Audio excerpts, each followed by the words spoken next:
Tatsuma Yoshida is out as Singapore's national coach after the Lions' semi-final exit at the AFF Suzuki Cup. At a press conference, the Football Association of Singapore announcing that Yoshida is quitting and heading back to Japan for personal reasons. Hired by FAS in 2019, he had signed a contract extension until December 2022. His record as head coach ends with 6 wins, 4 draws and 10 losses for the Lions.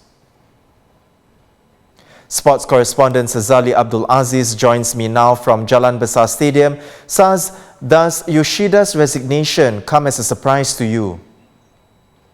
Well, not a huge surprise. The Straits Times had reported on Sunday, a day after the team's exit from the Suzuki Cup actually, that he has received offers from Japan and elsewhere in Asia to take up positions there.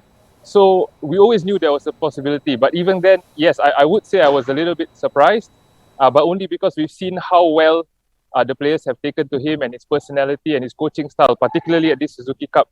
But as Yoshida himself explained, he is not only a football coach, he is also a father to 2 daughters, aged 11 and 14, and he said his family simply has to come first for now.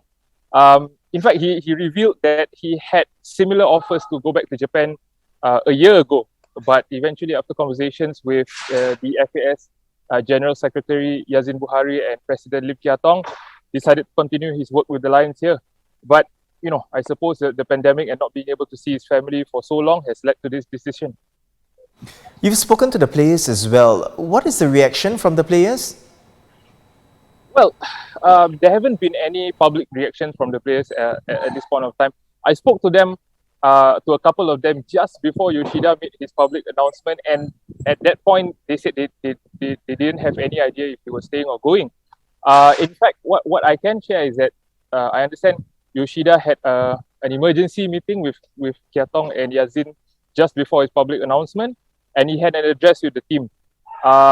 And you know, when he did appear at the media conference that was planned, I noticed that his eyes were red, and you know, it appeared that he had been crying just before that. So it must have been an emotional address to his players. And as he shared later, when I asked him what his final message to his players was, he said it was just for them to believe in themselves and have trust in their own abilities. So what now, Saz? Where does this leave the national team and to an extent Singapore's football future? Because I understand next year it's going to be a busy sporting calendar, even for football as well. Yes, you know, and the Lions, their next game, the next competitive game is slated to be in June. There is a FIFA international break in March where they are expected to play friendlies as well if they can arrange some. So we could see an appointment as early as March or before that, and most likely a permanent appointment before June.